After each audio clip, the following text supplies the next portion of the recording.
Good evening. Good evening, everyone. How you doing? How am I doing? I'm doing fine, thank you. Good evening, Barry. I didn't have time to write a reply. I'll answer your question right now. Things are going just fine, thank you. And welcome to, oh my goodness, it is episode 8 of season 3 of Ben's Camera Show. Also known as episode 28. Holy moly, have I really come up with enough stuff to talk about for 27 episodes and now a 28? Yes, the answer. And not only is it the 28th episode, but it's our 1 year anniversary tomorrow. Well, as of midnight, it's going to be the 1 year anniversary, which is pretty amazing, really. It's been a year. Can you believe it's been a year? Doesn't seem like a year. Just shows what the time flies when you keep yourself busy. It's been a year since I started this thing. And I started it in the midst of a lockdown and rattled through the first 2 seasons. And season 3 has been kind of stop-start, really, because, you know, the lockdown got eased, at least here it did in the UK. And I had other stuff to do, which kept interrupting season 3. But here we go. We've almost limped to the finish line of season 3. These seasons are completely arbitrary, by the way. I just decided that season 3 was going to be each season was going to be 10 episodes. And because, you know, I had a word with the producers upstairs and they said, yep, go with that, 10 episodes. And so here we are. Doesn't mean anything. I mean, it's just, it is what it is. It's, well, let's call it season 3 so we can pretend this is a proper TV show. But of course, it's a proper show, but it's not a TV show. It's a YouTube show, and it's Ben's Camera Show. And I'm Ben Slotover, and we will be featuring cameras tonight. Yes, we're getting back to the actual cameras. We're going back to the roots of the show. I'm going to show you some cameras tonight, amazingly. Because, you know, all the stuff I was doing, you might as well have called it Ben's Development Show. Or, you know, Ben's talking to people who make films show kind of thing. No, we're going back to the cameras tonight. But what have we been up to? Let's have a little notes here of what I've been up to. Yes, right. We've got 2 more shows to the end of season 3. The next one will be in 2 weeks. The one after that will be, it'll be about a month after that. So it looks like, yes, November by the time we finish season 3. Good evening, Ben Reynolds. He's just joined us in the chat room. If you're watching this on YouTube, have a chat with each other and with me, and I will. I'm watching the chat, so if you got any questions, just ask, and I will see if I can answer. Now, the workshops. Oh my goodness, there's been a lot of inquiries as to when I'm doing my next live workshops. Yes, I do classes of up to 8 people, and I teach. We spend a day, we shoot Super 8. And we develop it, and I show you how it's done, and it's hopefully not as scary a prospect after that as before. But the next workshops, I'm looking at November. I'm not going to promise anything, but I'm hoping for November. We'll be a bit darker out there, so maybe we'll up our ISOs and our ASAs, maybe even shoot some 500T and develop that in color. How about that? Yes, how about that? What else? Oh, yes. At the end of this month, here's a plug. This is just business I'm getting to before starting the show proper. And a very gold evening to you too, Kirsty. Or is it Christy? Christy. Yes. Yes. Before we get into the cameras and everything, this week I went to a wedding. A wedding of my niece. It was a lovely wedding. And of course, you know, because I'm a Super 8 geek, I brought a Super 8 camera to the wedding.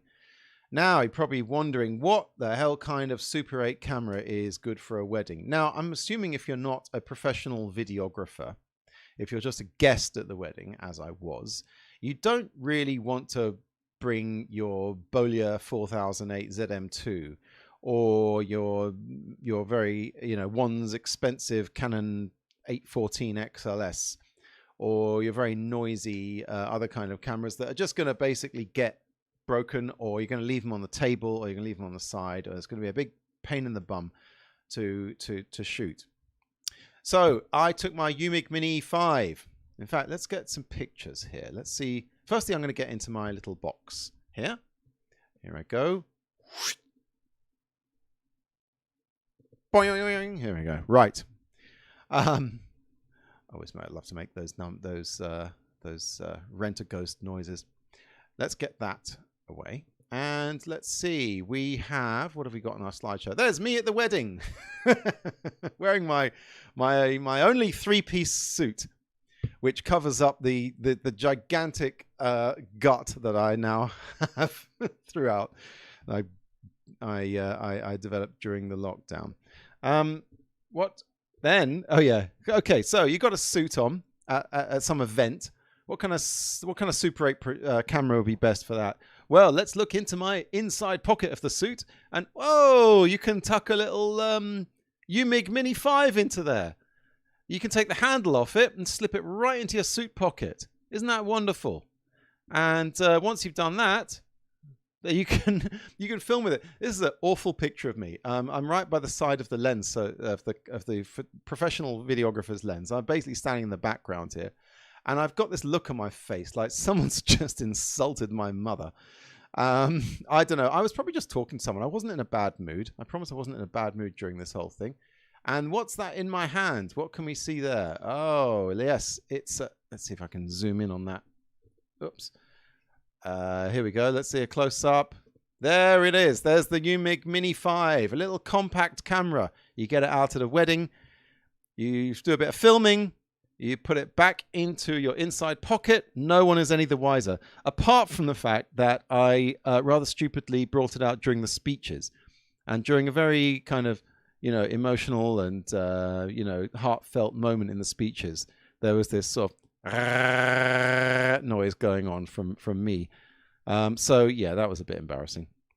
So yes, there's my camera. There goes the inside pocket. I can thoroughly recommend a UMIG Mini 5 if you're going to an event, and try and realize when the professional videographer photographer is pointing his camera at you, and you won't have to look so sort of royally pissed off as I do there.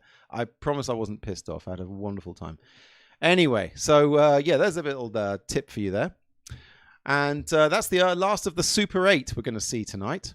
That's right, because tonight we are going to look at some standard 8 cameras. That is correct. I'll go back on the big screen just for this bit. So yes, I have been I've been collecting Super 8 cameras for longer than I have been collecting standard 8 cameras, but I did kind of get into the whole standard 8 thing for various reasons. I'll go into them a bit later. Well, maybe I'll go on to a different show. I probably have talked about why standard 8 is worth looking into on a previous show. But I don't want to go into the whole thing behind standard 8, but it's basically what came before Super 8. And just before Super 8 cameras started coming out in 1965, the standard 8 cameras got very good. Yes, they did. The standard 8 cameras pretty much started in the 20s, 30s. I've been criticized for giving out wrong facts on this show before. Last week I said that Kodachrome started in 1939, whereas in fact it started in 1938. And yes, thank you, camera geeks. You all corrected me. Well, not all of them, but some of the more vocal ones said, actually, it came out a little before that. And yes, I know we're all sticklers for the correct information. But I do know that Super 8 came out in 1965. And just before that, between about 1960 and 1965, standard 8 cameras got very good. I'm going to show you a couple of them tonight. Let's see. Oh, the usual suspects are in the house. Manny's here. T.O. Manny. Hello from Arizona. And Ben Reynolds. Yes. Rent-a-Ghost references for the global audience. Yes. Well, no. I like to put a couple of I don't know, just sort of hidden sort of quotes in there. Hidden sort of references to various things. See if you can spot some Norm Macdonald stuff tonight. Oh, so sad. Norm Macdonald died. I'm the only person, one of the only two people in the whole of the UK who know who Norm Macdonald was. A brilliant Canadian comedian, more well known in America. I'm a big comedy nerd, so I knew about him before. But man, Google if you got Spotify. Here's your tip, your non-camera Super 8 for tonight. Look up a comedy album called "Me Doing Stand Up" by Norm Macdonald. You will thank me. It's brilliant. It is pure poetry. Norm Macdonald's the closest that we in the UK got to. I mean, he's the closest that America got to like a Peter Cook kind of guy. You know, someone who was just fearless and comic genius, and did comedy for his own benefit, and therefore became like a comedian's comedian, and is just funny on a whole other level. Norm Macdonald, R.I.P. Norm. We will miss him, but luckily there's a lot of stuff on YouTube with him anyway. So right, enough of that. Let's get on to some. Almost forgot. If you're in London on the 30th of this month, on Saturday the 30th of October, come on down to Exploding Cinema. Exploding Cinema is a film show. It's been going for 30 years. Can you believe it? I've been with them for the last 20. And Exploding Cinema puts on film shows of independent short films. And we not only do that, but we light up the whole room with psychedelic projections. And sometimes we have some live music. Whatever goes. It's all in good fun. It's going to be on the 30th of October at a place called the Cinema Museum here in London. Brilliant venue, brilliant show. If you're in London or the UK, come on down.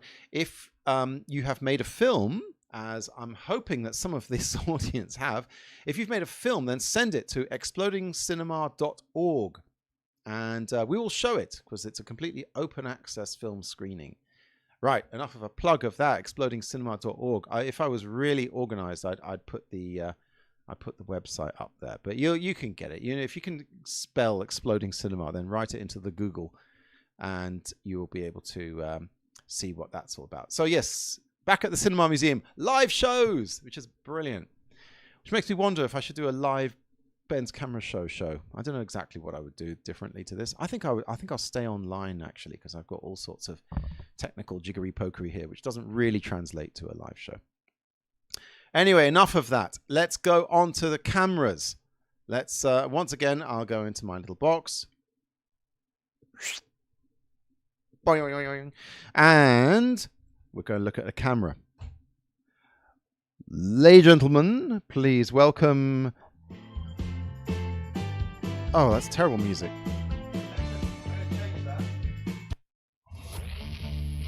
That's probably a bit better. Ladies and gentlemen, please welcome on stage now the Kodak Zoom... Oops. Going pear-shaped. The Kodak Zoom 8 Reflex. Go. Enough music. The Kodak Zoom 8 Reflex. Now you can already tell that this is an early 60s kind of thing by this slant. Now I've gone on about this slant before in the Cinemax camera. But back in the 60s, you know those like Bowlerama signs that you'd get in America. Yeah, you know, they would always have a weird slant to them. And like the Flintstones, all the signs had like sort of diagonal edges and stuff. That translated to the cameras as well. They didn't just want a straight line like here. They want some diagonals. Now, I have measured this before, and I discovered on the Cinemax camera that it was 8 degrees. Believe it or not, I got a protractor out, and yes, 8 degrees. And same goes for this. This looks like another 8-degree angle here. And this Kodak Zoom 8 Reflex camera automatic, as to give it its full name, came out, was made between 1960 and 1962 in Rochester, New York, which of course is the home of Kodak. And they as long as well as making film, they made cameras. And they made this particular camera. And it's got a very nice kind of like leatherette body with metal surrounds. In fact, most of it's metal. The thing is pretty heavy. Not super heavy. I suspect there's some plastic in there. But it's fairly heavy. And on the other side, it looks like this. Yes, and yeah, maybe it had a handle back in the day. I'm not sure. Actually, I think it was like this. This kind of camera came out for the domestic market back in the early 60s. This actually cost, believe it or not, $190 in 1960. And $190 in 1960 is the equivalent of $1,350 today. Holy crap. This thing, $1,350. Well, they didn't have video cameras. They didn't have iPhones. They didn't have any other means of making a film other than on film itself. So I guess they had the market by the cojones there, and they just charged whatever they wanted. Although, you know, to be honest, I would say there's a good $190 worth of 1960s labor has gone into this. So let's have a look at it bit by bit. Firstly, what's this? This is the winding handle. It is a wind-up, ladies and gentlemen. Although they did make battery-powered cameras back then, and we'll be getting onto one in a minute, spoiler alert, this was a wind-up. And so let's wind up. It's got a very nice, easy motion, easy action. You would wind it up there. And then, of course, you would put your film into the thing. This whole thing comes off. The whole lid here comes off. And that gives you your standard 8 film compartment. You put your film that you bought from Kodak on here. Of course, because who else would you going to buy it from? And you wind the film from there down over here, down here through the film gate. That's right, and then it would get taken up. It would get taken up in this one here, and there we go. It works. And then then after that, I'm not going to actually load the film into it right now. You get the idea. Then you put this back on. You turn the switch here. Boom, locks it up, and your film is in and it's ready to go. Ready to go. But of course, you're going to need to hit the shutter. So, oh, Jake S. Del Monroe says, Fuji, did they do Super 8? Yes, I believe they did. They did something called Fuji Provia, didn't it? Provi, the amazing film. Or was that Italian Provi? Oh crap! I ought to know. But yeah, Fuji stopped making film now, but they did make lots of film in the past. Lovely stuff. I never actually got my hands on any of it.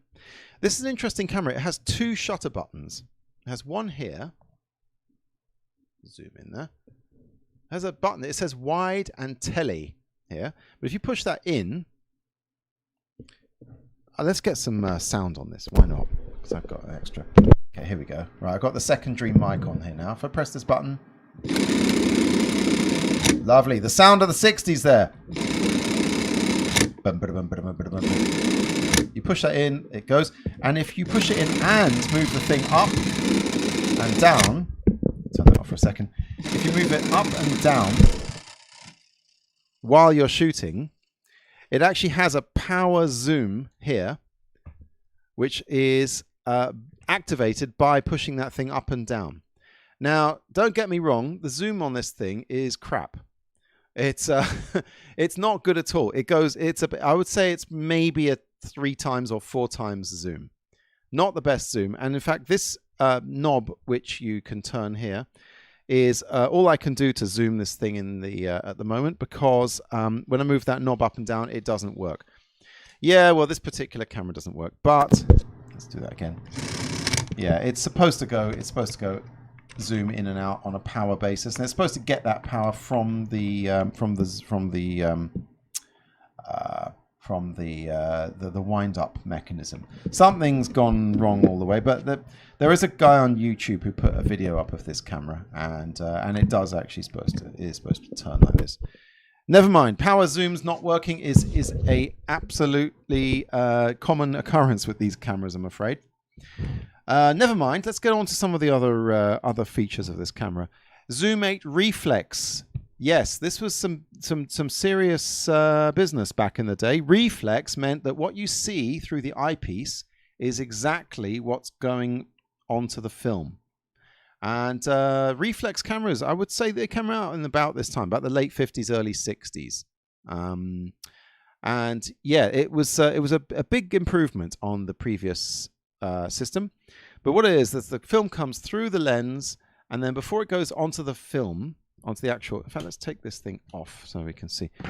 Before the light goes through there and onto the film, somewhere in the middle here, it gets reflected up, or it gets split by a prism, and then turns a corner by another prism and comes out here, which is, let's have a look, that's the eyepiece you look through.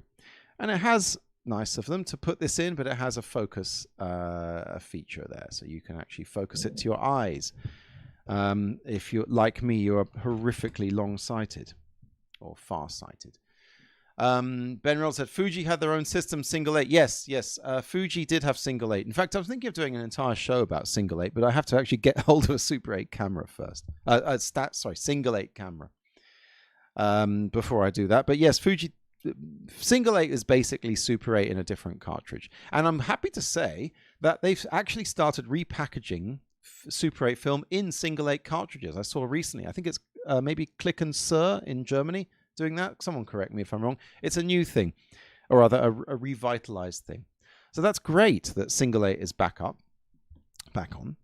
Now, here's the lens. Oh, here's the lens you get. Now, strangely enough, like you don't focus it or zoom it by turning the lens. It all happens with this button here. A bit like the Agfa movie zoom, with the zoom on the outside and the focus on the inside. But this is not your average focus. In fact, this is a bit of a crap focus, I'm afraid. A bit of a rubbish focus, because instead of having a normal focus dial with the distances and all that stuff on there, you've just got 3 settings: scenes, and then a red triangle, and then close-ups. So basically, everything beyond a certain distance you have to put into scenes, which is basically wide angle, as if like basically infinity, I think. And close-ups, who knows? Who knows how close you need to get for the close-ups? I've been looking for information on this, and I can't really find it. However, there is information written on the camera itself for the red triangle bit. So put it on red triangle, and then we turn it over, and on the actual lens, it says here, it says set lens at the red triangle, and then it says there's all this information. Look at this: film to subject distance, portrait +1, +2, +1, and +2. I'm a little bit mystified as to what the hell they're talking about here. But maybe it's the speed of the film, or how open or closed you've got the aperture. Oh gosh, someone in the comments, please tell me what they're talking about. Portrait +1, +2, +1, and +2. But basically, +1 means that at the red triangle you have to get no closer than 38 inches, and then it's 22 inches on +2 and 16 inches +3. Basically, I think what they're talking about here is that the more open your aperture, the further away the person has to get. So it's kind of one step up from a fixed focus lens, this thing. 38 inches sounds like if the aperture is quite wide, because the wider it is, the further away you need to get to it. I'm assuming then that portrait +1 is the close-ups setting, and portrait +2 is maybe it's the other way around. Is the medium distance, and 16 inches is the far distance. Yeah, Scott Chamberlain's in the house. Hi, Scott. Filter add 1. Yeah, maybe that is it. But I don't know if putting a filter on is going to change your focal distance. I mean, I don't have an instruction book for this thing, but it's a kind of it's academic, really. It's a moot point, because when I move this thing from scenes to the thing to close-ups, I can't see anything. Let's get off this zoom lens here. I can't see any difference whatsoever in what's happening inside this lens. To be honest, I flicked this thing around and I've looked deep into the lens and I don't see anything changing at all when I change this thing. Either the camera's not working that well, or it's something very, very subtle in there that's happening when I change this. So who knows? It does move around when you do the zoom, but I'm not sure about the focus. I'm basically treating this camera as a fixed focus camera at this point. Because I mean, look at this system. Come on, Kodak. You know, to be honest, now I think of it, Kodak have not actually made the best cameras themselves.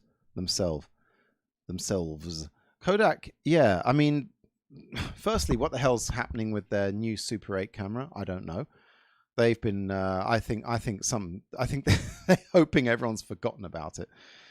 We're not forgetting, Kodak. We're going to hold you to that.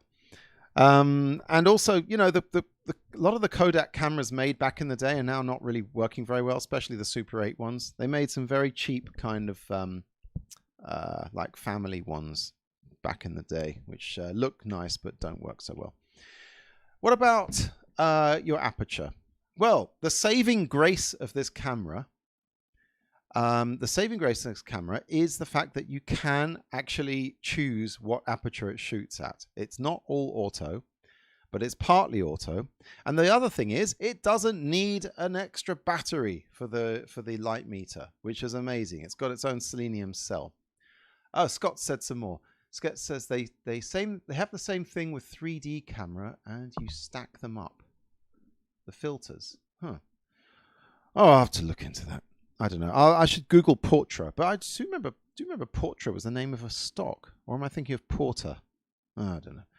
Anyway, let's go on to the aperture. Now, here, very nice here. That's your light gathering device there for the light meter, and you can change when you change this knob, which is, let's show you properly here. And focus. There we go. It's got an ASA selector.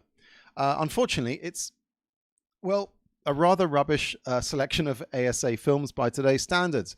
You can go from 40 down from 25, 20, 16, and 10, all the way down to 10 ASA. And what the hell film works on 10 ASA these days? I do not know, except totally expired film, I guess. It's gone down to 10. So as you turn this is quite nice. Hopefully you can see this. I'm going to turn this, and I'm going to show you what happens inside the light meter while I do this. Firstly, let's get some light into it. There we go. And focus. There we go. So as I turn the ASA selector, you see that thing? See, it's putting a thing up inside. There's a better way to show you this. It's putting a kind of a screen up inside the thing, which is there, up, down. Well, it's easier to see in real life, but that kind of obscures some of the light that goes into the film, into the light meter. And of course, as you do all of that, here it is. There is a light meter. There we are. A light meter indicator here. Well, it's not just a light meter, it's the actual aperture you're shooting at. 1.9, 2.8, 4, 5.6, 8, 11, and 16. Nice. And if I put my hand over the that light meter thing there, look at that. It's working. It's actually moving. And there's no battery in there. It's all powered by selenium. And here's the even better bit. There's a knob here between auto and lock. If I can show you it. Oh dear. There it is. There we go. See, auto and lock. And you can move that. So, and actually, when you go into lock, when you put it into lock, it actually stays locked, which is brilliant. It's better than those Canon ones, which just have the EE lock. You have to hold shut with your hand all the time. So let's put it on auto. And if you desire one particular aperture, what you have to do is to finagle the auto by putting your hand in front of the that window there. See, it goes up and down. Supposing we want 2.8. Supposing we've got some expired standard 8 film, which, let's face it, a lot of it is expired, and you need to shoot it at 2.8. Well, you put your hand just enough over the thing so it gets to 2.8, and then and then you lock. Let's do that again. So then this button locks it. There we go. It's locked now. So nothing I do will change it. It's stuck on 2.8. That's a handy thing. That means you can actually adjust this to shoot any ASA. In fact, you can then meter externally and adjust it to any particular ASA you want, or ISO. I never know the difference between the ISO and the ASA. You get a lot of light into that thing, can force it to go all the way up to 16, and then lock, and it's locked at 16. Nice. And take it off lock on auto. There you go. So, you know, in theory, you could use this camera for well, for shooting anything you like. You can adjust all of that. In fact, let's have a look at the shutter button here on the front. Here's one more feature I can show you. There we go. Nice. Okay, you press that in. Let's get the sound as well while we're at it. So you push that in. There's your shutter. Hidden feature here. If you push it in and then slide it to the right, there's a little thing here which catches the body of the camera and stays in. So basically, here's your lock function. So push it in, slide, and there we go. It's run lock. And this actually freaked me out because I did it accidentally. And I thought I was going to run out of film. So I'll switch it off. You slide it back. Oh, still going. It's still going. Off. Stop filming. This is expensive. There we go. So you slide. It's locked on. Slide it back. It's off. And then just goes in when you push the button. There we go. Barry Steinlux, I always thought ISO and ASA were the same. Yeah, I think they are. I think you're right. I think they are. I think they're pretty much interchangeable. I think it's more of like a difference between a noun and an adjective. So you say, oh, what ISO as an adjective is your camera, and then you say, oh, or what ISO is your film rather, and you say, oh, it's 100 ASA. You see, so ISO describes the speed, but ASA is the actual unit of speed, I believe. Anyway, there's not an awful lot else to say about this, the Kodak Zoom 8. Except for, of course, let's see how much they cost nowadays. Yes, indeedy. Let's have a look. I'll switch that off. What have we got here? Let's go on eBay, and we'll see. What's that? A van? Nope. Right, now I'm looking at ones of these that have been sold. I'm looking at sold prices. There we go. That one went for $25.79 plus $11.91 from the United States. I'm imagining that went for something like $40 in the US, maybe a little less. $40, not bad. Oh, that's in better condition. It's got the box and it's got the instructions and everything. A bit cheaper. No, that's the other Kodak there. In fact, let's just switch on the DSLR so I can actually point here. Yeah, that one's a bit older. That's the oh gosh, that's the Super 8 one, and they've all got plastic gears and a lot of them are broken. So watch out for that. What else have we got? Have we got any others? Yeah, most of them seem to come. See, the problem is looking for a Kodak brand camera is that your results get screwed up by all sorts of other Kodak stuff. Here's one. Oh, no, not that one. Look at that, Zoom 8. Here we go. This one, vintage Zoom 8. Wow. Did that go for 73 pence? My goodness. Maybe it doesn't work. Let's see more expensive ones. Let's look at the highest price. Let's see what the top of the line ones went for. No, not the 512. None of this nonsense. None of this. None of this. None of this. Oh, it looks like that 25 one was the most expensive one that was sold. I mean, I can look at the ones, you know. Oh, look, No, that's I can look at current auctions, but of course, you know. In fact, let's do that. Let's before we wrap up the Kodak, let's see how much one of these goes for if you wanted to buy it right now. So, buy it now, eBay Kodak Zoom 8, and this is the highest price. Look at that, $55.68. So that's gosh, what is that? So $70-$80, I guess, in America. It's got its box and it's got the instructions. So yeah, fair enough. Here's one, $44.21 they're asking for. Let's see how much a real dirt cheap one. Probably doesn't work. £22. Yeah, I don't know. We should, you know, I think if you're lucky, you can get one for, you know, £10, maybe. What's that? $17. £5 this one went for. Is going for, plus £3.20 postage. Yeah, probably doesn't work. Although maybe it works. I don't know. You can get it. The advert for it costs more. Someone's selling the advert for the camera for more than the actual camera. Now, if that isn't a critique of capitalism, I don't know what is. Right. So, ladies and gentlemen, that was the Kodak Zoom 8 Reflex. Say goodbye. Yes. Oh, the comments are coming in quick. Jake S. Del Maestro has said a whole, but is the selenium cell still accurate? I heard they drift over time. It probably isn't. But the thing is, you can actually recalibrate these things quite easily if you've got another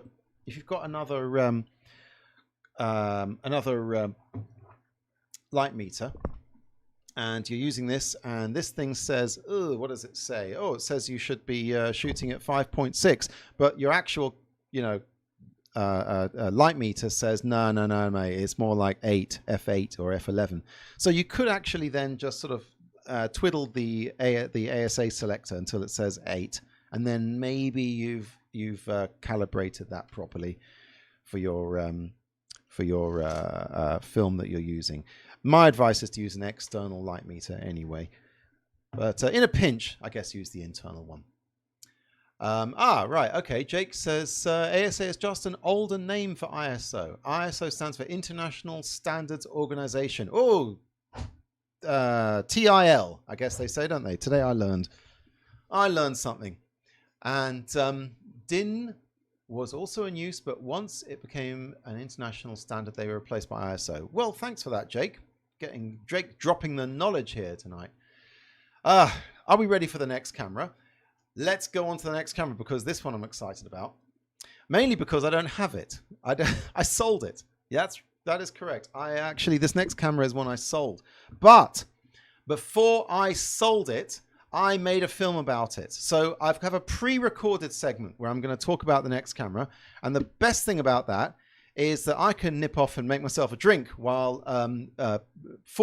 previous me, talks about the camera. So firstly, let me go into my box. In fact, I shouldn't be in this box at all. No, I shouldn't. I should be upstairs because pre-recorded me is going to sit in this box, and that's why I have a luxury box, a royal box upstairs here that I am going to sit in for the duration of the pre-recorded segment. Here I go. There we go. I look comically oversized. So let's shrink myself a bit. I'm going to sit up here like what are they called? Waldorf and Statler from the Muppets. And when recorded me says something that live me disagrees with, I might just chip in. But otherwise, I'll let the poor bastard do his bit. So here we go now. The next camera we're going to look at is the Yashica UP. So take it away, downstairs, Ben. Oh, I forgot to say something. And this is we're going to look at... Hey, shut up. Look at this thing on the screen here. This thing here. That's a little blurry patch and a little square. Unfortunately, when I filmed this, I didn't realize, but I burned in some data that the DSLR camera put onto my screen. It said like 40%, 50%, kept changing. So I blurred it out. And that little box, some of the shots in this film are going to have a bit of an interruption in this thing. Just kind of ignore it. You know, okay, I screwed up. What am I going to do? But yeah, it's not on the entirety of it, but it's on a few shots. There's this thing. Just going to have to look around it. So, sorry about that downstairs pre-recorded, Ben. Let's have him back. Okay, we're going to look at a standard 8 camera now. We're going to look at the Yashica UP. We certainly are. Or as I call it, and I think everyone else seems to call it, the Yashica UP, which is a great name for a camera. I'm going to go out with my UP and film something. So, yes, standard 8. This was built in 1963, 2 years before the Super 8 format came out. And about the time that standard 8 cameras were getting pretty good and pretty full-featured compared to the old school post-World War II ones. And by 1963, Hi, these Vladimir. jobbies were no longer mechanically wound up and clockwork motorized. They have batteries. This thing is battery run. That's right, it runs on 4 AA batteries. So before we do anything else, let's work out where the batteries go and how exactly you fit them in. This little knob here, you slide it to the right. And at the same time, you get this little section here and you pull down. It's actually got little kind of grip lines on it here for you to hold on to. So we hold on to that, we slide this, unlocks it, and out pops the battery cover. And what's inside there? There's a battery holder. Yes, this thing has a battery holder. It's a bit complicated. You have to fit 4 AA batteries into it. Thank goodness it just takes AA batteries. I mean, AA batteries been going since whenever. Well, they were certainly going in 1963. So the top pops off. 1907, can you believe it? And in here is a slightly worn out looking diagram. Still calls them pen light cells, which is fun. Pen light being the, I think American term for AA. So luckily they show us which way round to put them in. So let's put a battery plus up. Plus is the nipple thing there. But that goes up like that. You can see there's a little bit of corrosion here, a bit of copper oxide or something. I scraped off as much as I could. I certainly scraped off enough to maintain a connection there. But it was a bit of a job, which I'm not going to share with you now. So the next one goes down. Oops. Next one goes up, plus up. And the next one down again. There we go. They're all good. Let's get the casing shut there. Just snaps back on. I don't know about it, but I think back in the day you might have been able to buy a battery that was like this size and shape. That was the same kind of voltage as 4 AA's. I don't know. Oh, look at that. Made in Japan, it says here. Yashica, made in Japan. Or is it Yashica? I don't know. Doesn't matter. So we slide that into there, and it pops. It just sits in the compartment very nicely. And then this cover goes back, goes onto here. And if you just push it in, it snaps in like this. Nice.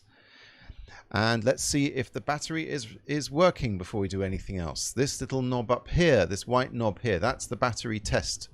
And when you push that towards that way, this meter goes up if your battery is running all right. And, oh, it's in the black. Very nice. I think as long as it's in the black, you're good. You might notice also that this thing has numbers on it. 16, 11, 8, 5.6, 4, 2.8. Yeah, they all sound like familiar numbers, don't they? Those are, of course, f-stop numbers, and they are not indicative of the actual f-stop setting that this thing has. It's just an advisory sent to you by the light meter on the battery. I'll get into the light meter in a minute, but for now, like the old Sankyos, the light meter also serves as a battery test knob. And this right here, that is the shutter. Here's L and R, that's lock and run. So if it's L, you can't press it. If you switch it down to R, it's on, and we'll play it. Very nice. Of course, if you push it down and then go to L for lock, it'll keep running. There we go. Hands-free, running and locking. And then battery powered. No messing around with clockwork, motors or springs or crank handles. No nonsense. So you might have noticed that this thing has a little thread in it. Yes, it has a little thread there, so it can be activated by a shutter release cable. It also comes, well, this one doesn't, but it also has a handle.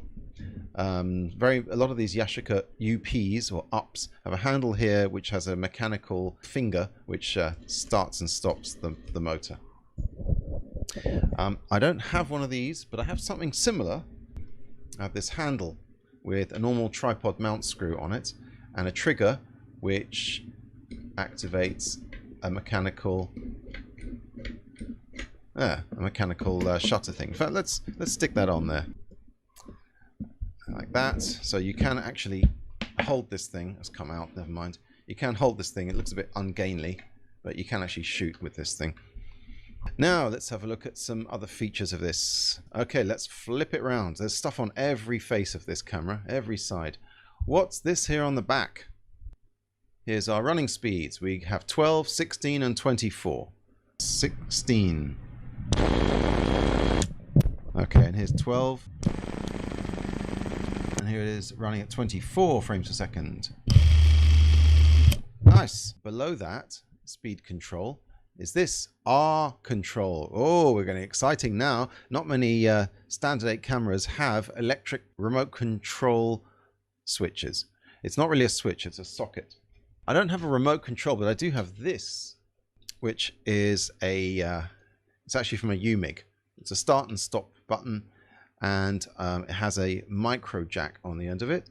And if I put this mini jack to micro jack adapter on it, it will fit into the remote control here. And if I put it on run lock, it doesn't come on until I press this button. So let's try it. Yay! Nice, it works. I guess you could also hook up some kind of infrared doohickey with this. I don't have one of those, but it's nice to be able to, if it's on a tripod or something, you want to start running without pushing it and jiggling it around, just use this. Let's turn it over and have a look on this side. What do we have on this side? Well, here's the film counter going around. Nice. I wonder how far it goes before it runs out. I guess it's 20, 22, 25. Yeah, so it's feet on top. Goes up to 25 and 7.5 meters. There we go. See what happens if I just keep it running past that. Is it going to stop automatically? That means we run out of film. No, it's just going to keep on going. S for stop. FM. Oh, feet, meters, of course. Yeah, it just goes round and round and round, which is fine because some of my rolls have actually got 33 feet on them rather than 25. Now, what's this little knob here? Very important. This little knob here. There. Now, let's turn it around. So auto what? Auto. Whoa! There we go. 2.8, 4, 5.6. This is the actual control of the aperture. So you just simply turn this and your iris is opening and closed. C is for closed because that's completely shut. And R, I'll show you, is actually for reverse. Wow, reverse. So what's the deal with that? Can this motor run in reverse? No, it can't. However, under this thing here, usually these kind of flat knobs here, they cover the batteries for the light meter. Not so in this case. This thing, I thought it was a battery for light meter, and when I unscrewed it, a great surprise awaited me. And what's underneath? Oh, what's this? Strange.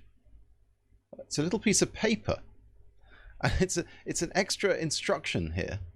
For rewind, set aperture control dial at R.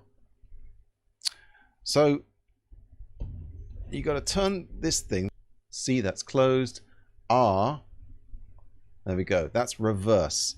And you have to do that if you want to wind the film backwards. So what it is the R is a kind of a D clutch, which stops the, lets go of the film so that you can actually wind it back. And when you're winding this, what's going on inside, which I'll show you here. Let's open it up. Ooh, the business. What's going on inside here is that you are winding the film back into the take-up, into the feeder reel and out of the take-up reel. So yeah, so that's what you do when you turn this knob. As you can see down here, when you turn that, that's what you're doing when you're winding that, and that is actually winding this. So the practical applications of that is that you can do double exposures. You can double expose, and of course you can do special effects that way. You can do dissolves. Yeah, as you're shooting at the end of a scene, if you fade out with that button that says the aperture control button, then you wind it back with this, and then you start filming again, and what you get is a dissolve. And I'm going to try a couple of those. So while we've got this thing open, might as well have a quick look. Some most strange fingers come off this nitrile glove now. Never mind. So so yeah, when you load it, you put the film on here. It goes as usual around the top, down the middle there, and around, and it gets taken up on this one here. There's no switch to open and close this this gate thing here. That automatically gets put in place by this little thing here when you shut the door. When you shut the door, this bit here, this metal bit here, will actually press this closed and safely encapsulate the film in the gate. So like that. Close it. Nice. Now I'm going to put this thing back on because it belongs there. I don't need to rewind any film now, and I don't like to have all bits missing. Screws back on, protects that. I've kept the instructions in there as well. So that's everything on this side. Your exposure control, opening the film compartment, your film footage counter. That's your film plane. If you are measuring the distance with a tape measure, you go to that point there. That's exactly where the film is going to be exposed. Now, what have we got on the front here? Apart from the obvious, this is the lens. What's this? Type A filter and out. Type A filter is basically daylight filter. It is also called an 85 Ratten filter. And when it's out, that means there's no filter. If you press this up, the filter has been put in. If you put there, type A filter, and if you put it down, the filter is out. What do you need this filter for? It's for when you are shooting tungsten film outdoors, when you need to get rid of that blue that tungsten film goes when you shoot in natural daylight. And if I look very carefully, maybe you can see the filter going in and out. Apologies for not wiping the lens beforehand. In fact, it looks utterly filthy like this. So if I click the filter in and out, maybe we can see something. Oh yeah, there we go. You can see there's the filter going in and out. See? Filter out, filter in. You're looking right in the middle there. Filter out, filter in. Let's leave the filter out because I don't have any tungsten film in this thing at the moment. Reflex. Reflex power zoom. That's right, this thing has a power zoom, which I'll show you in a second. But we have your focus on the outside. Very simple. And your zoom is here on the inner dial. Here we go. The zoom goes from 9, 12.5, 15, 20, 28. So it's a moderate zoom. On top here, look at this. What's this? That's a funny thing. What are these buttons with this thing here is in there? Well, this grey thing actually comes out. It's a safety thing. Usually it lives between them there, and it stops you pressing those buttons down.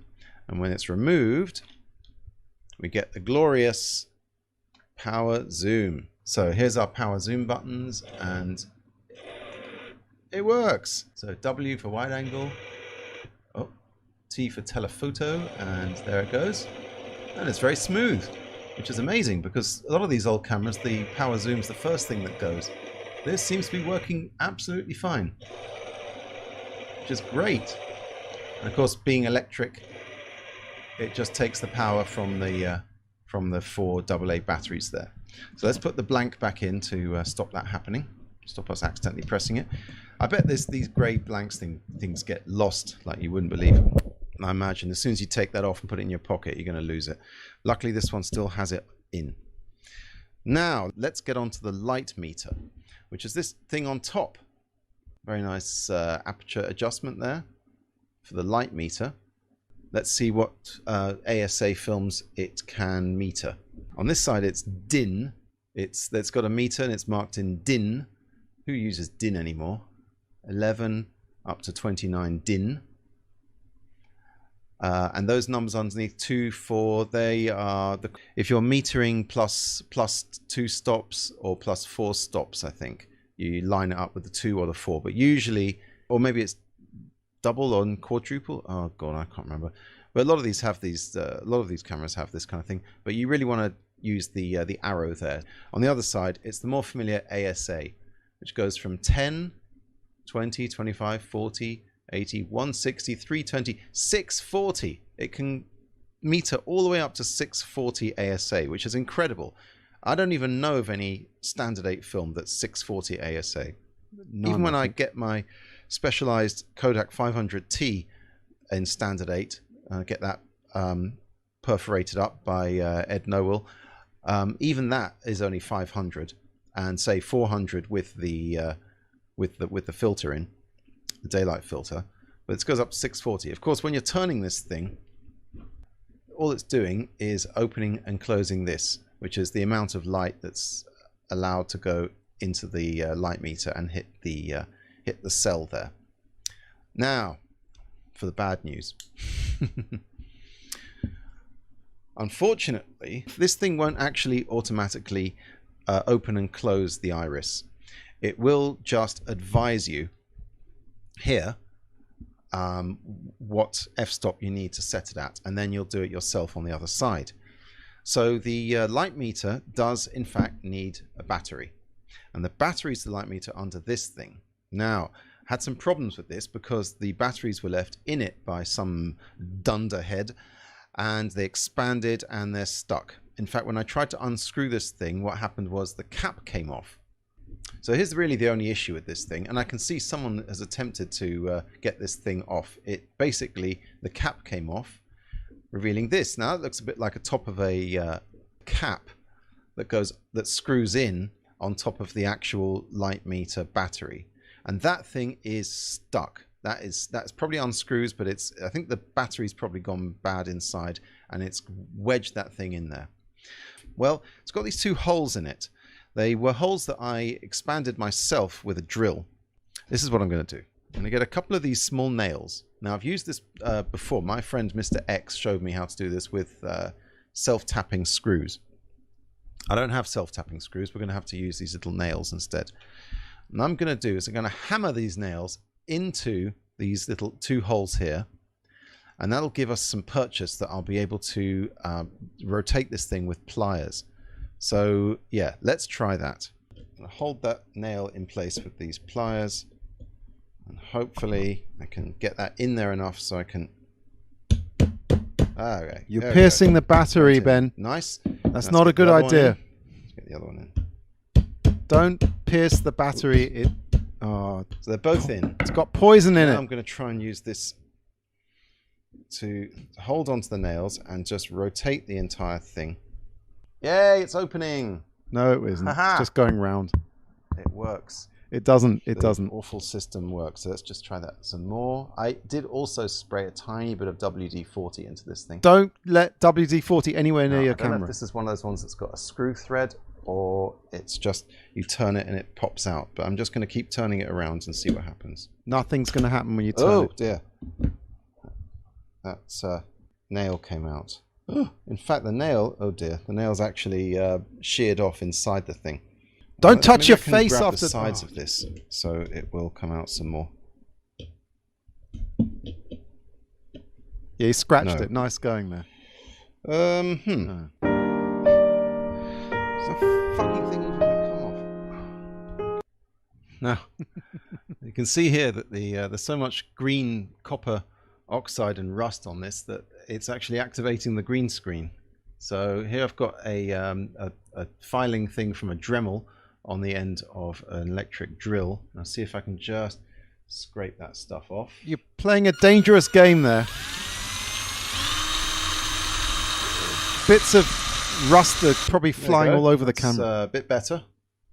Almost got all that rust off. Yeah, that might do it. It's a bit shinier than it looks here. It looks awful. Look at the dirt. I think we've got a contact. Let's clean it up a bit with some isopropyl alcohol. And I'm probably not supposed to use Q-tips. You're bloody right. You're not supposed to use it. You got to work with whatever you have. Bits of fibre all over the inside. It's a nice shiny metal contact there now. There we go. See that? Yeah, that was all covered in oxide, and now it's shiny. But at what cost? Hopefully that will be good enough. So here's our battery that we took out. I have no idea what kind it is. There's not much information available on the Yashica UP. It doesn't even seem to say on top. And there's where the gunk has been coming out of it. Don't touch the gunk. Oh, yucky. But I have this, which is an LR50, which is kind of similar. And I can't remember where I got this. In fact, it's not looking too nice itself, but maybe it will work instead. Let's put it in and see. So that goes in there, like that. So, there we go. Yay! I've actually fixed it. I've retrieved a dead battery out of this thing, put a live one in, and now the light meter's working. This makes me very happy. But at what cost? Slightly less happy because I'm actually selling this thing. I've sold it. I'm making this film because I sold this camera, and it's going off to a new owner. 40 quid. So, I got for it. I have to decide whether to include the light meter battery in this thing for the new owner. I don't know. I did. Maybe I'll just make it easier to pop the top off and put it back on, and I'll leave it clean and ready for a new battery inside. Brilliant. Very happy with that. So that pretty much concludes the demonstration of the Yashica UP, a astonishingly full-featured camera for standard 8. In fact, it's got most of the stuff which a Super 8 camera would have, and it can rewind the film as well. Well, you can wind it back yourself. So on the whole, I give this camera in terms of features, I give it an A. It's got pretty much everything you need. In terms of condition, I give it a B. We'll see in a minute what it looks like when you shoot some film in it, because of course I went out and I shot some film. So let's have a look what actual film looks like when it's been shot through the Yashica UP.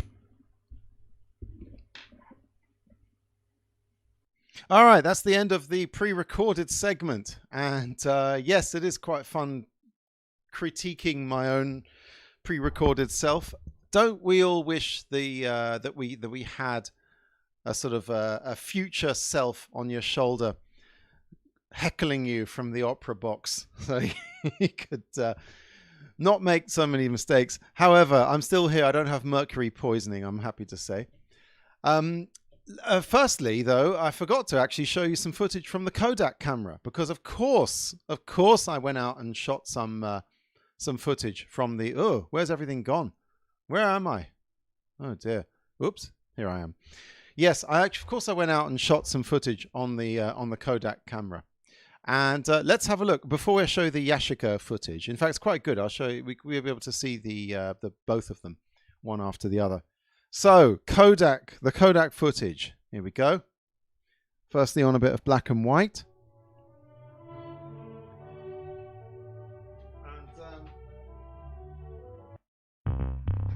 I can't remember exactly what footage, what film this was. I think it was some Orwo, or maybe some Svema. Orwo, I think. Yeah, black and white. You know, came through okay. I had to bump it up a bit. And then I did some 500T, and it didn't look that good, to be honest. Yeah, I mean, this is after a bit of color correction and some bumping up, and this is the best I could get. Wasn't an awfully good scan either. There's me. I don't know. Maybe it was the mold on the lens or something, but it's just a bit mushy. But maybe 500T is not the right film to put into one of these things. Oh, you silly bastard. Oh, dear, oh, dear. And there's a... Okay, now, see this? See this? That's... Okay, I've stopped here. Take that music off. It's not helping anything at all. Okay, so that's a robot toy in a whole bundle of Super 8 there. And I've got... that was on the Kodak, and I actually shot the same thing on a Canon 512 Cine Zoom, which is like the best standard 8 camera ever made. And you can see the difference here. Okay, this is the end of the other side. See, that's on the Canon. Much better camera, better footage. Yeah, all that. I mean, all that stuff on the screen is probably because of bad remjet removal. But yeah, compared to the Kodak, let's see. This is the Kodak. Yeah, just the lens just isn't really up to it, I'm afraid. That's the lens on the Kodak, and that's the So that's the better one. That's the Canon. So yeah, the Kodak. You know what? I think I'm gonna sell that Kodak. I really don't see a situation where I would use it when I've got a much better camera. I've got several better cameras. This is not the Kodak. This is the Canon 512 auto zoom. It's quite interesting. I mean, I'm not talking about the Kodak right now, but I did a test of every single f-stop, and there we go. See, it goes from f16. Oh, that's f8. Yeah, and the funny thing is, when you open it up all the way, it goes really blurry like this. Yeah, I don't know what the deal is there. I think when you go full open on the aperture, sometimes it can just, everything goes fuzzy. So if you overexpose, it's not good. So basically, that's the Kodak footage. Yeah, it's okay. I mean, I guess if you buy some Fomapan, you can get some black and white. It looks all right. Maybe it's the particular camera that I had. It's just a bit kind of soft. Yeah, not the best. Not the best. All right, now let's compare that to the Yashica. The Yashica, which we just saw. Yeah, much clearer. Better lens. Definitely a better machine. See that little blob on the gate there? I managed to remove that. That little thing on the bottom right. That was the black and white. God, I shot that a long time ago. There's snow on the ground. That was in winter this year. And then, of course, I put the 500T into the Yashica. Unfortunately, I didn't do a particularly good job developing the 500T, as usual. I know. Let's have a look. See what 500T. After I cleaned the gate as well. So I cleaned the gate, put some 500T in it, and got this. Wait, let's wait for it to calm down a bit. Yeah, and like I said, it came. This is after a bit of color correction, and I probably didn't even do the color correction particularly well. I mean, it works. I mean, this is probably not the best way to show this footage. It was a very grim and overcast day at the seaside when I went and shot this. I mean, look, it's not awful. I'm going to freeze frame. It's okay, but ooh, this is the problem with this standard 8. I think it's the stock. I'm going to blame the stock for this. It's hard to get. I mean, look, if I got 50D or something, I'd probably get a much more fine-grained and clearer picture. But meh, it's a bit meh. This 500T, but it is a bit better. Any music? Any more? Yeah. Oh, I tried to do some dissolves here. Remember I was showing you about that dissolve? I'm not sure if the rewind was even working, because look, see, I got the fade out, and then it just goes black and then fades back in. I'm pretty sure I rewound it, or I tried to rewound it between that. Yeah, maybe I didn't. I don't know. Maybe I just did a fade out and fade in if I'm that much of an idiot. Let's see that again. Or else possibly it didn't rewind the... this isn't really a critique of the Yashica UP. Maybe it's more of a critique of the actual particular model the camera that I had. The specimen wasn't all that good. But yeah, okay, it works, and I hope its new owner is very happy. So that's it. That's 2 cameras tonight. That's 2 cameras. Manny says the lens is not bad. No, it's not bad really. It's not bad. It's I think a combination of using inappropriate stock and not particularly good developing made it all a bit grainy and mushy looking.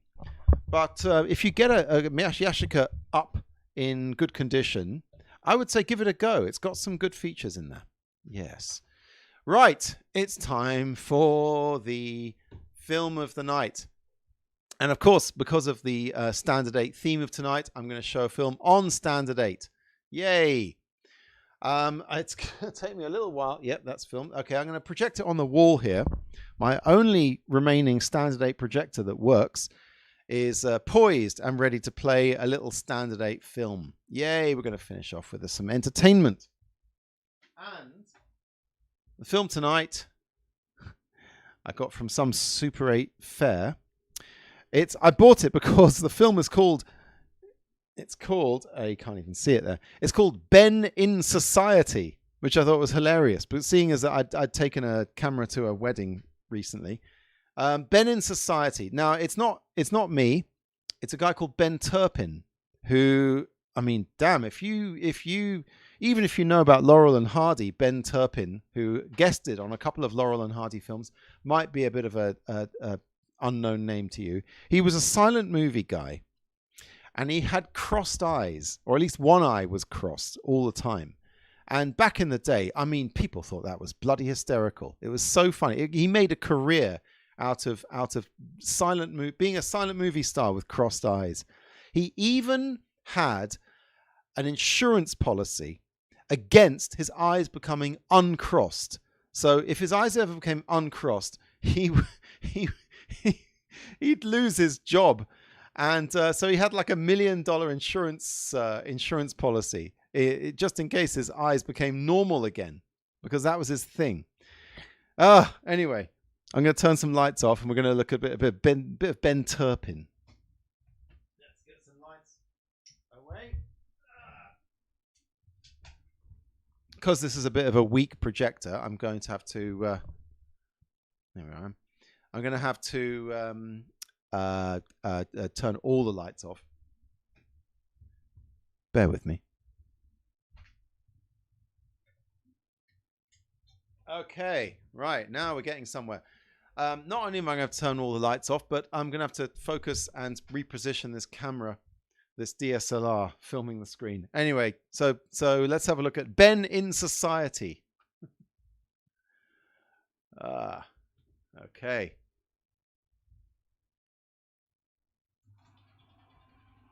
Yay, there we go.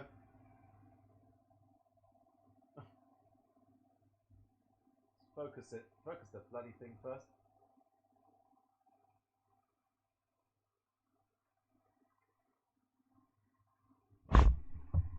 Focus it. Okay, here we go.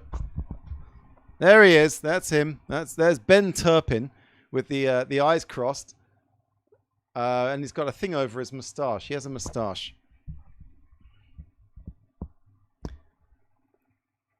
Yeah, let's put some music on. Why not? Totally wrong music, anyway. So I think the idea here is that he's like some rich guy, and he's yes, he's, you know, back in the 30s when they made these films, or early 30s, the Wall Street crash had happened, and people had not much money at all. So a lot of the silent films were actually lampooning the rich and the upper classes, and so I guess that was the idea behind this particular film. It was the idea was like old Ben Turpin was showing how, I don't know, society was. What did he just do? Okay, he set a bin on fire. Look at his eyes. That's why you gotta love it. 100 years ago, a guy with eyes like that was basically the sort of the Jim Carrey of his time. Oh dear. Oh dear. This is probably the oldest film I've ever shown at the end of a show. CJ Costa Rica says, I've got a wandering eye and was told it would cost $4K to fix it. Yikes. Oh crap. Well, I feel for you, mate. Especially if it's messing up your camera usage. Listen, I've got a daughter with a wandering eye, and it's fine. It only goes like that when she's really tired. Hi, Lily, if you're watching. She's in Vienna. She's probably not watching. I don't know. You know what? This may not seem like particularly funny, but in the words of Dudley Moore, I bet when this came out, I bet people were killing themselves. Oh dear. I think I'm overexposing. Whoa, let's check it out. Yeah, it's his right eye. Now, I'm always wondering, because I know a couple of people with eyes like that. Like, is what they see normal to them? I mean, does the brain correct for everything? I guess it does. Brain is quite a special thing. Hey, where's CJ Costa Rica says, where's Ben Model when you need him? Who's Ben Model? Or is that Ben Model? Hey, it says Mike. Hey, Mike's in the town. Mike's in the house. Mike Long, who has been a previous guest on the show, and Manny, who's been a guest on the show as well. This is great. You know, at this point, the show's 99% over. I can just relax. Oh dear. Well, I think I'm going to adjust the exposure on this DSLR. We're missing out. I can see a lot better on the actual screen than on the DSLR.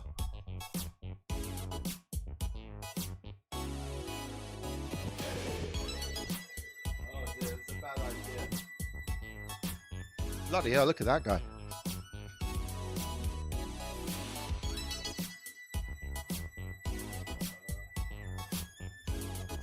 No, I'm not even going to try. I'll end up screwing it all up.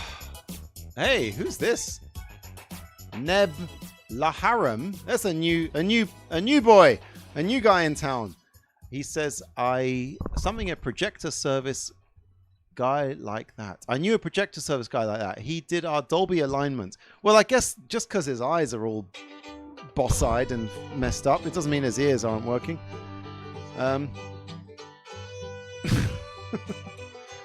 Yeah, I think it's weird, you know. I don't even know when this film was set.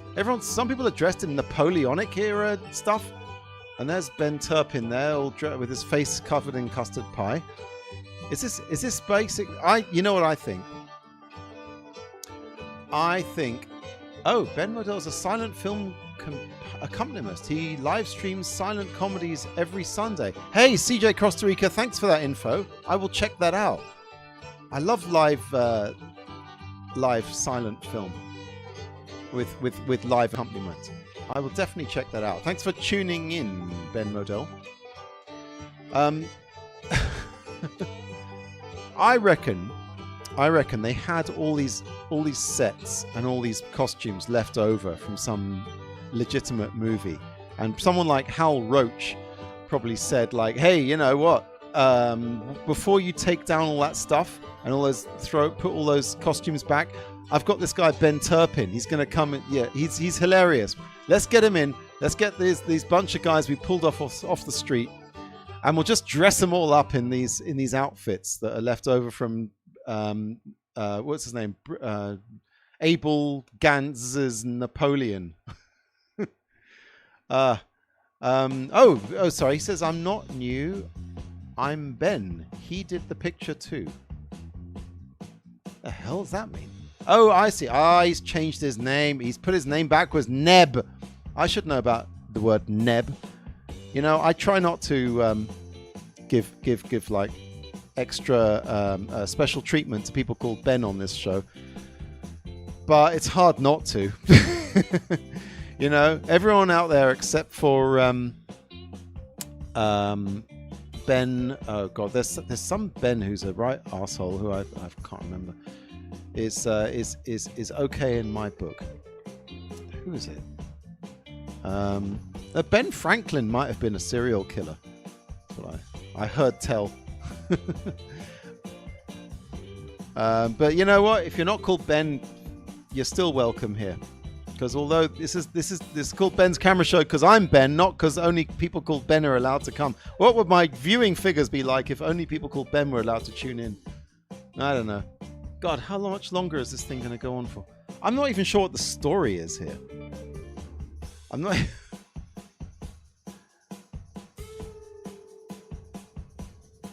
In fact, I think I've watched this once before, and I have no idea what story is. What the story is. He obviously here's a love scene, but if it's all silent, I guess the audience were just going to have to just sort of work it out for themselves. Ben Reynolds says, highest score in the game, Ben out of Ben. From now on, you shall be called Ben who has named Ben. Oh, that's the evil guy. I should be paying attention to the movie. I'm like one of those guys who talks throughout the movies, and I hate that. I hate when people talk throughout the movie. Hey, has anyone seen the new Bond film? I've heard it's just non-stop talk and no action. Is this true? Is it just talking and no action? I mean, surely they couldn't screw up Bond any worse than they already have. Ben Reynolds says, remove the apostrophe in the show title and get us all on Ben. You know what? I was thinking of not necessarily just people called Ben, but I was thinking of doing a free-for-all kind of like, hey, get on the Zoom and let's all chat together in the on the show. I did that once before on a show, and it worked well, but I never did it again. So maybe I can play a Ben Turpin film and on Ben's Camera Show and have various people called Ben comment on it. But then that would exclude all my friends like Manny and Barry and Scott and all the rest of them, and Mike. Yeah, you know what? I think I've run out of. Oh, bonk on the head. The guy's got a concussion. There we go. That's actually quite serious when people get concussions. They can have memory problems for the rest of their lives. I don't know. You know, I think this was like a rip-off of The Great Dictator, the Charlie Chaplin. And if it wasn't, then whatever Charlie Chaplin did was a rip-off of this. You know what? Laurel and Hardy really was a bit better than Ben Turpin, I'm afraid. I'm just saying, you know, dumping a bucket of water over a lady. You know, comedy has moved on a bit since, I guess. Oh, she thought he did it and she slapped him. I bet people were killing themselves when this came out. Oh. Anyway, listen, I'm gonna... Oh, how much longer?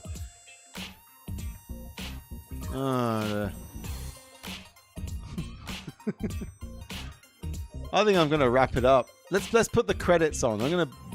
All the Ben Turpin fans are gonna go crazy here because I'm gonna put on my website, zerobudgetfilmschool.com, if you want details about the next show or anything else I'm doing. I'm doing live workshops. I'm doing Exploding Cinema. Ever since the lockdown ended, I'm a busy person. And when's the next show? Oh, let's see. When's the next show? Where are the credits? Hey, here we are. Next show, Thursday, 21st of October. That's in 2 weeks. Thursday, 21st of October. Yes, and in 2 weeks... Oh, look, some actual information here. CJ Costa Rica says, Turpin and Chaplin worked together. Ben was supposed to be in The Great Dictator, but had died before his scenes were to be filmed. Oh, dear. Oh, dear. So the guy didn't last very long, did he? Well, back in those days, you could die of a paper cut, couldn't you? Oh, well. Anyway, yes. That's got to be the end of the show. Come back in 2 weeks. I've got 2 more shows before the end of season 3, and they're going to be... One of them's going to be about projectors. I'm finally going to do a show about projectors. All the way 8mm, 16mm, you name it. And the other show is going to be about experimental filmmaking. And I'm going to have some special guests on there who are experimental filmmakers.